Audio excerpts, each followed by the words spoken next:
इस बार गंगा दशहरा का महापर्व 25 मई 2026 सोमवार को मनाया जाएगा। ज्योतिष गणना के अनुसार इस बार का गंगा दशहरा अत्यंत ही दुर्लभ और मंगलकारी संयोगों को साथ लेकर आ रहा है।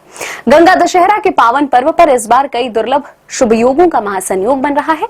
इस विशेष दिन मां गंगा का पृथ्वी पर अवतरण हुआ था, इसलिए इस दिन किए गए दान पुण्य और उपायों से भक्तों के 10 प्रकार के पापों का नाश होता है। कुंडली के दोषों को दूर करने और जीवन में सुख समृद्धि लाने के लिए इस दिन ये 5 अचूक उपाय जरूर करें। गंगा स्नान और 10 की संख्या का नियम। अगर संभव हो तो पवित्र गंगा नदी में स्नान करें। यदि ऐसा ना हो पाए तो घर पर नहाने के पानी में थोड़ा सा गंगा जल मिलाकर स्नान करें।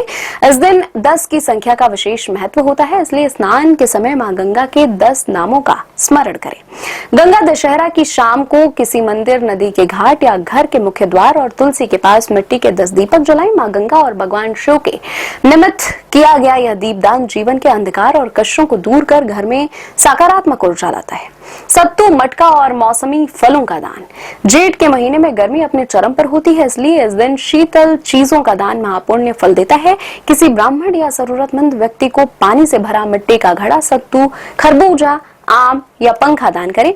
ध्यान रखें कि दान में दी जाने वाली चीजों की संख्या भी यदि 10 हो तो बेहद शुभ माना जाता है। कर्ज और दरिद्रता से मुक्ति के लिए उपाय। गंगा दशहरा के दिन एक तांबे के पात्र में शुद्ध जल या गंगा जल लें। उसमें थोड़े से काले तिल और एक चुटकी चंदन मिलाएं। इसके बाद उत्तर या पूर्व दिशा की ओर मुख करके भगवान शिव के गंगाधर स्वरूप का ध्यान करते हुए शिवलिंग पर यह जल अर्पित करें।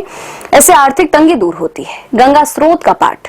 इस दिन पूज्य संत श्री आदि शंकराचार्य जी द्वारा रचित गंगा स्त्रोत का पाठ अवश्य करें। यदि पूरा स्त्रोत पढ़ना संभव ना हो तो ओम नमो भगवते हिल हिल मिल मिल गंगे मां पवाय पवाय स्वाहा मंत्र का 108 बार जप जरूर करें।